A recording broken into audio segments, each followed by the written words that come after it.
Hello and welcome to the BCU Alumni podcast. I'm Bethan from BCU's Alumni team, and in each episode we welcome a different member of our alumni community back onto campus to chat all about what they've been up to since they graduated from BCU.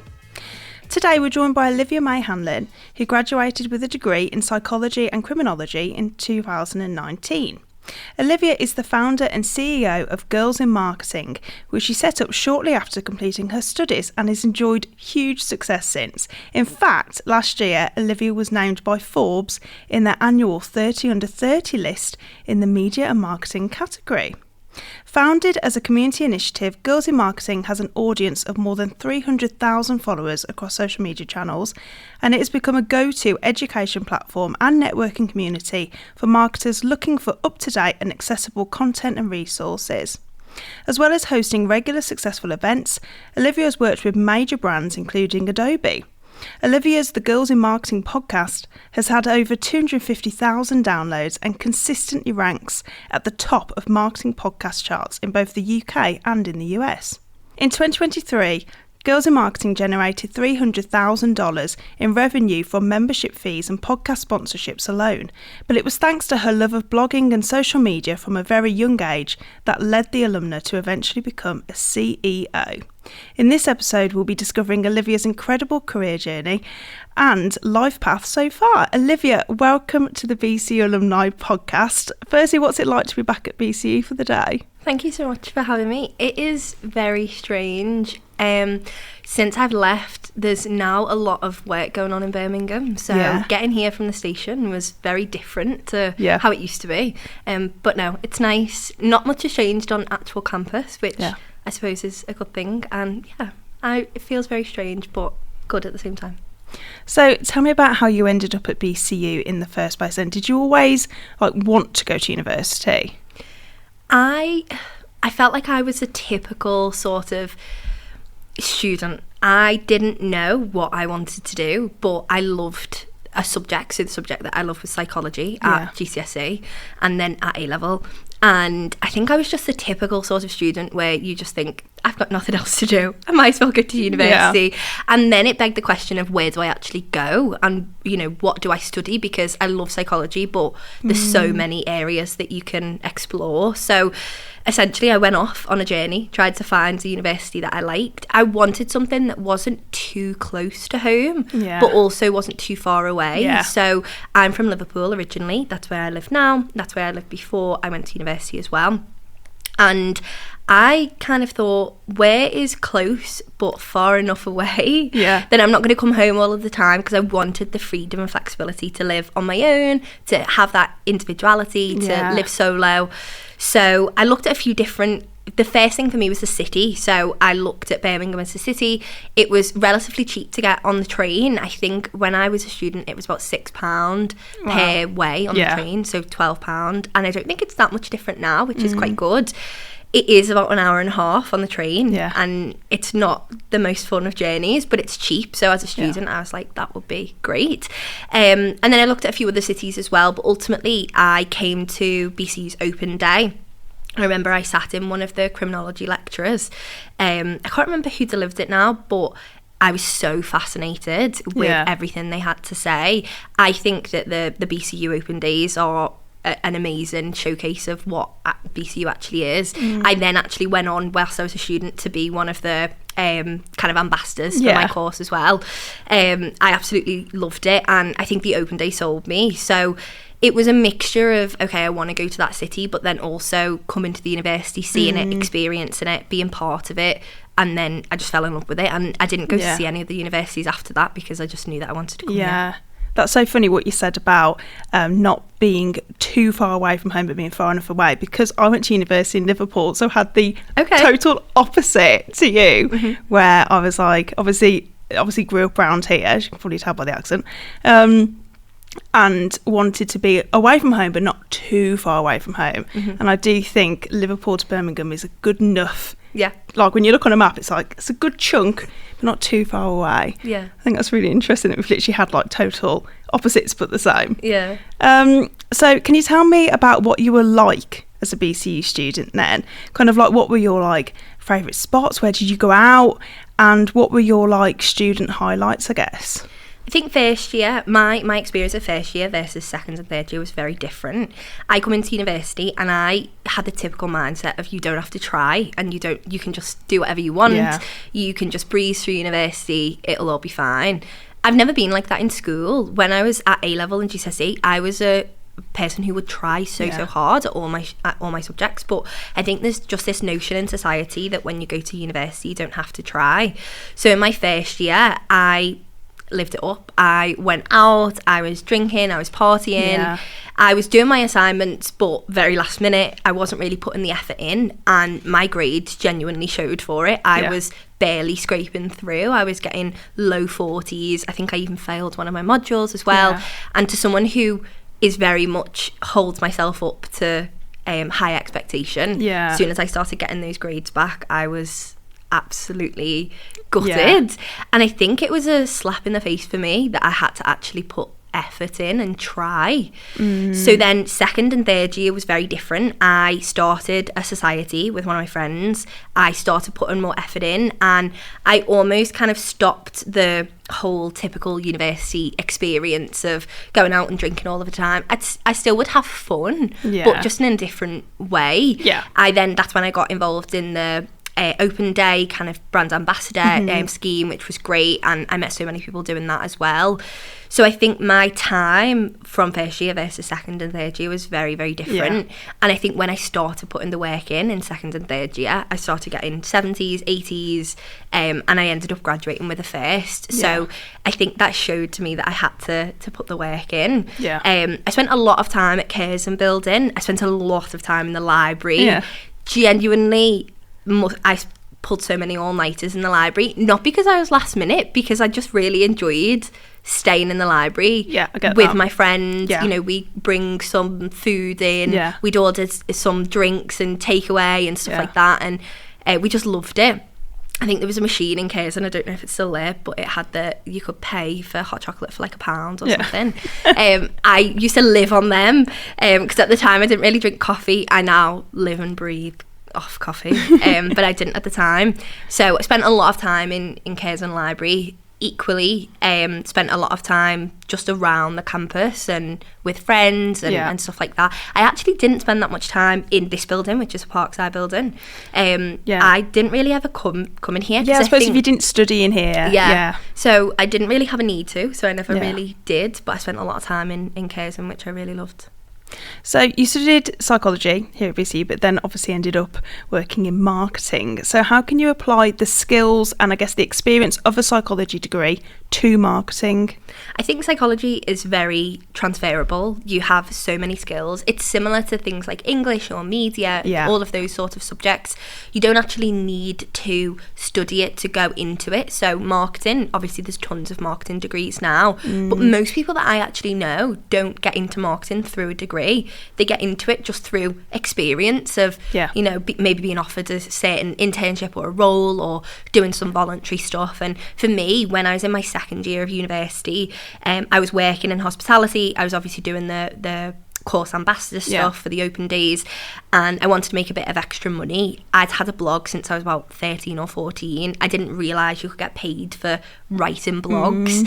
Obviously this is pre-AI, you know, copywriting, AI tools and everything like that. Didn't realise you could do that. And my partner was a web developer at an agency, and he said, "Oh, Liv, by the way, you can get paid for writing blogs, you know." And I didn't realise, so started doing that whilst I was at university, kind of balancing studying, working in hospitality, working for the university, and also freelancing, and just kind of gone into it that way. I think marketing is so diverse that something like psychology can play a huge part in it, and I think my psychology background, my degree in it, really helped me and still continues to help me now. You know, when I'm thinking about, for example, mapping out a customer's journey, it's so psychological. You know, what are the touch points with the user, how people finding out about certain products or services. It is quite psychological, and I think that in itself, if it's transferable, that's what really helped me kind of get into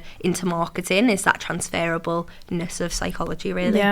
So when you did blog when you were a student, what did you blog about? anything and everything. Yeah. I actually used to blog a lot about feminism, a lot about empowerment, which is very fitting for the fact that I now run a company called Girls in Marketing.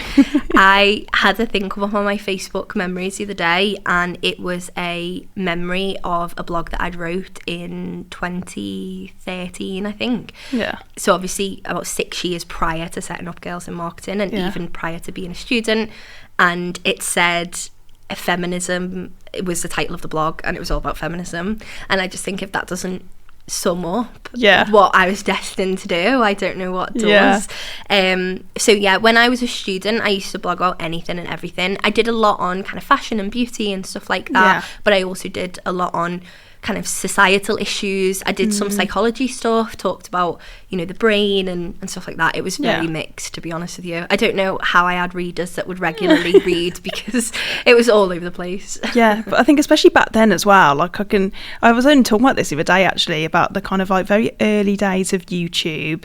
So like, you know, Zoella days. And even like, you know, 10, 15 years ago, everybody read blogs. Yeah. And I think it's been really like, oh, that's not really a thing anymore. And I wish it was still kind of a thing. Yeah. I think the blogging is like the modern day TikTok, isn't it? It is really, isn't it? Okay, so talk me through then those kind of initial steps after graduation and what inspired you to eventually set up Girls in Marketing. I was super proactive with everything that I was doing. So when I was still living in Birmingham and finishing off my course, I was applying for jobs. So much so that I would have interviews with employers, and they'd say, oh, when can you start? And I'd say in like 3 months, and they'd say, we need someone right now, because this is a graduate position. You know, you can't just say you can do it in 3 months. Yeah. So I had to stop applying for jobs, and there was a few actually. So there was one that I'd applied for, and then they said, oh, we need someone who's starting now. And then when after kind of a month or so, I started applying again. I stopped because I was getting a lot of rejections, and it's never nice to feel that rejection. So I decided to reach back out to them and just say, hey, you know, I'm wondering if you're still taking on for this, or, you know, any other roles. And they were. So I ended up getting a role. It was a content writer role initially. And that progressed quite quickly because I'd had the 2 years of experience of freelancing in content and SEO. When I started that role, they seen my potential quite quickly, that I was coming in as kind of a graduate role as a content writer, but I already had all of the SEO and copywriting knowledge that maybe someone else didn't necessarily. So I kind of progressed there quite quickly, and I actually took off a day for my graduation because I already had a job, which I think is a privilege for sure. You know, not every graduate feels like that. You know, sometimes people go a lot of time and not finding the job that they wanted. And then during the summer, I had my full-time job, and I wanted to find people that were similar to me, so just real nerds about marketing. I loved the colleagues that I was working with, but everyone was a lot older. They weren't really the same vibe as me. I wanted to find young, fresh marketers who were eager to learn more about marketing and how accessible it was as an industry. So I set up Girls in Marketing, and then from there, it's just kind of snowballed somewhat, and now we're kind of 6 years later. We are a fully fledged business. We are celebrating our 5-year business anniversary this year in May, which is exciting. So it's definitely been a journey for sure, but it's been fun. So can you tell us all about Girls in Marketing then and what it offers? Yeah. So Girls in Marketing is an e-learning platform and a community for marketers. So we predominantly serve women who are working in the space or want to work in marketing. So we have a mixture of aspiring marketers who are either students, graduates, career changers, people who want to get into marketing. Then also junior, mid-level marketers, so people who are working in the field, they don't have as much experience, they want a bit more support and confidence, and also skills as well. And then we also have senior marketers, CMOs, head ofs in our community as well. So we offer our membership, which is something that it's a subscription fee. People pay either monthly or annually for it. They either pay through their employer or they invest themselves if they want to learn more about all different areas of marketing. And I think the main reason that we set up the membership was because post education, so post A-levels or university or any education at all, and then being in your full-time job, you don't have anyone external that really understands you and your job and your industry. And I think with marketing, I think with any industry, it's nice to have people who understand your job, but with marketing especially, because it's so varied and it's so on the pulse that it's very overwhelming when you've got no one to talk to. So a lot of the people that use our services and have our membership are one-person marketing teams who work for really small kind of B2B companies or companies where they don't have anyone to talk to and they feel very kind of secluded where they are and isolated, and they want a community of people and they want to learn more. So that's kind of the predominant thing. And then we also have the podcast as well, which you obviously mentioned in the intro. So that's very much a passion project for us. We do have some sponsorships off the back of it sometimes, but it's not a main kind of business revenue for us.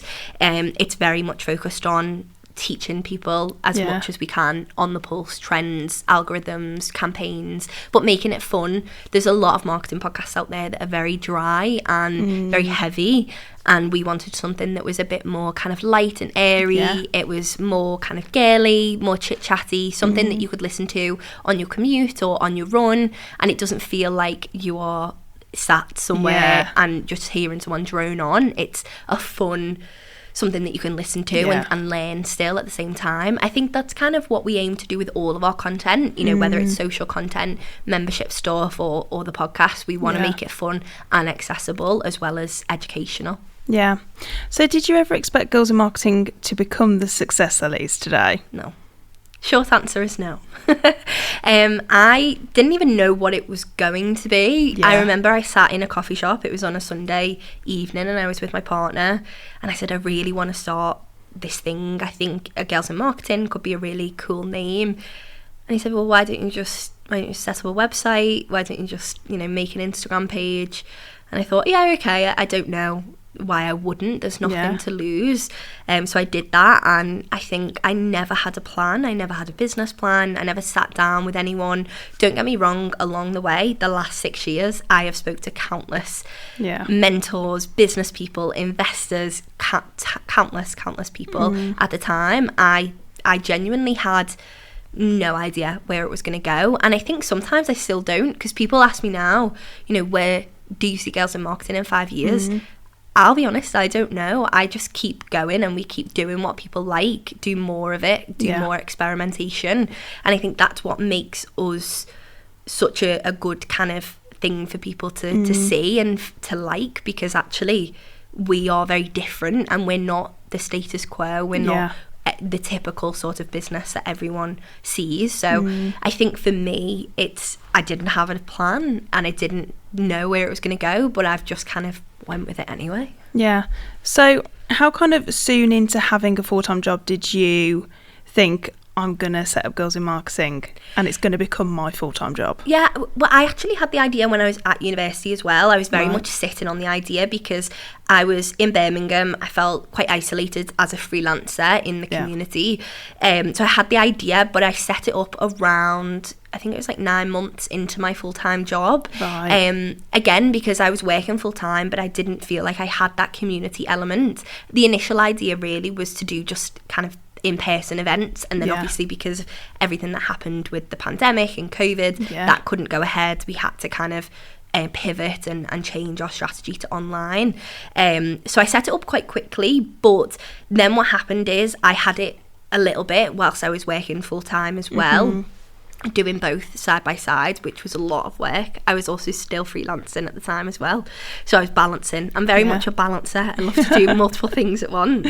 So I did that at the same time, and then eventually after just over a year I decided to kind of quit my full-time job and go full-time freelance and then Girls in Marketing on the side, and then I did that for about another 2 years before I went full freelance, full-time on Girls in Marketing. So when did you find out that you'd be a Forbes 30 under 30? And also, what was it like to receive that kind of level of recognition? Yeah, it was very strange. I'll be honest, I thought it was spam when I got the email. So essentially I got this email through that said I'd been nominated. So for Forbes 30 under 30, you have to be nominated by someone who has already been Forbes 30 under 30 before. And I do know quite a few people who have been named Forbes 30 under 30 that are in my network, but no one's ever come forward and said I'm the one who nominated you. I was going to say, do you know who nominated you? No, it's a total mystery, which I think is really nice actually, because that means that they weren't necessarily doing it for the recognition of doing it. They were just doing it because they maybe felt like I deserved it, which is great. So I got this email through that said I'd been nominated.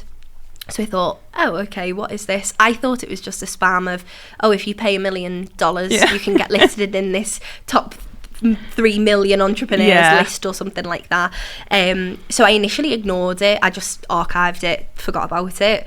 And then they emailed again as a follow-up, and they said, hi, like, you know, we're really interested in learning more and knowing if you want to, you had to do more of an application. So obviously you get nominated. In the nomination process, there's quite a few steps, but then you as the person inside the business and as the entrepreneur have to kind of give some stats and figures and stuff like that. So I thought, well, you know what, they're not asking me to put in any details that they could steal my identity or take any money off me, so I might as well. So I emailed back and I just said, hey, like, I'm really interested in this, you know, what do I do to go forward?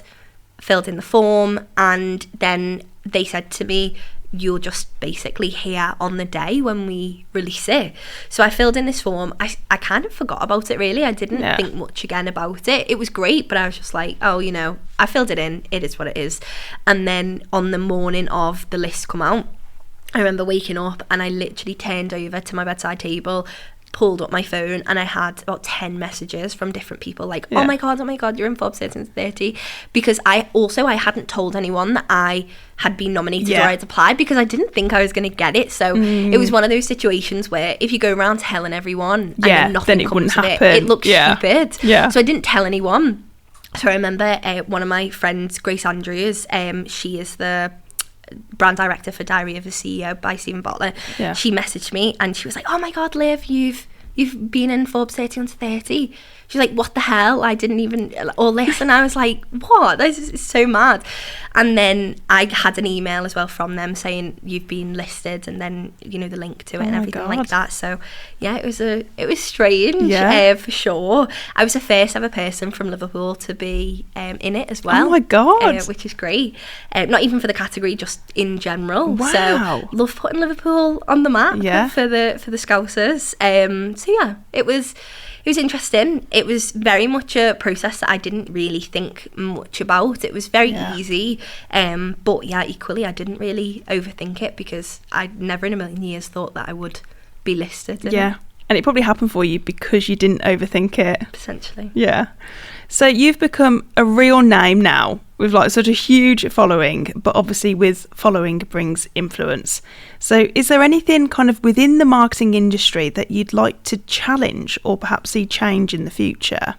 I think there's a lot that I talk about. I think there is a lot in the industry that needs to change around mindset. I think that especially as women, we feel very put down by, you know, being in certain rooms where we're not listened to. So I don't think that there's anything in particular that I would like to change, but it's very much just as a society, this is how marketing should be. You know, we should bring in, I'm a huge advocate for junior people in marketing, so allowing juniors in rooms where they wouldn't necessarily be all the time, in any industry, but in marketing as well, because the juniors are the people that are going to bring the really cool, fresh ideas. So I'm not advocating for one particular thing, just as a whole, just really shifting that mindset of what marketing is, who marketers are, and the value that marketing provides as a discipline. So this is something we love to do in each episode of Birmingham Quick Fire Round. So where is your favourite spot on the BCU campus?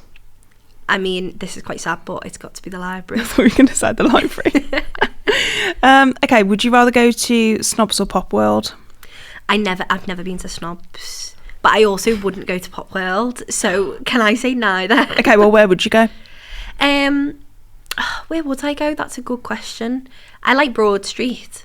So anywhere on there. I don't even know if half of the bars and clubs exist now, because we are years later. But I love like I used to like 6 on Broad Street. Yeah. Just Broad Street in general is where I'd probably go. Blues or Villa?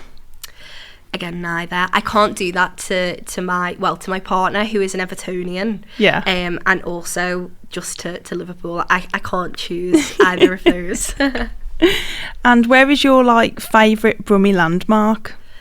I don't know if this is a landmark, but I really love the Bullring, and also the world's biggest Primark that was only actually finished building in my last year, the last term of my last year. So I never really got to properly experience it. I remember when it opened, they had this massive opening day. I did go a few times, but I didn't really make the most of it.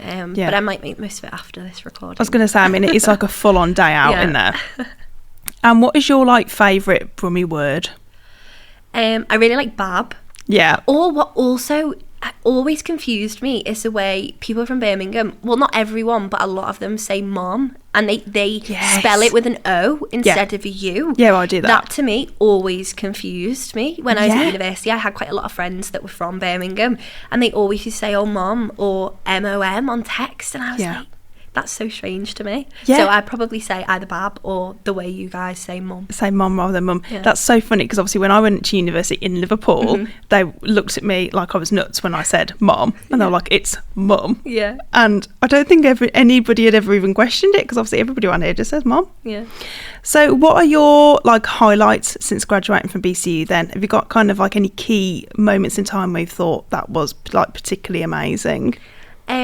I think just growing the business to where it is now. There's been a lot of ups, a lot of downs, but being able to grow the business to what it is today, having the resilience to go through everything. It's been 5 years in business this year, and most businesses fail in the first 2 years, and most female businesses fail in the first 5. So I haven't failed, which is great, according to statistics, that is. So I think for me, just growing and growing, scaling and growing a business and having an idea and actually executing it, I think that has been a huge win for me, for sure. And final question then, if you could go back to your very first day here at BCU, what one piece of advice would you now give yourself? I'd say put more effort in your first year. Yeah. I know everyone always says, oh, it doesn't count, or it doesn't matter, but I think get involved in as much as you possibly can. I did that a lot more in second and third year as I got involved in the societies and being an advocate for the course and stuff like that, but I didn't really do as much in my first year. Really utilise as much as you can what you have available to you, the support that you have, and genuinely just the university as a whole. That's what I'd say. Olivia, thank you so much for coming on to the podcast today. It's been so inspiring to learn even more about your journey so far, and we can't wait to see you again very soon. Thanks for having me. And thank you for listening. You can check out more episodes of the BCU Alumni podcast on our YouTube channel now. Thank you, and we'll see you again very soon.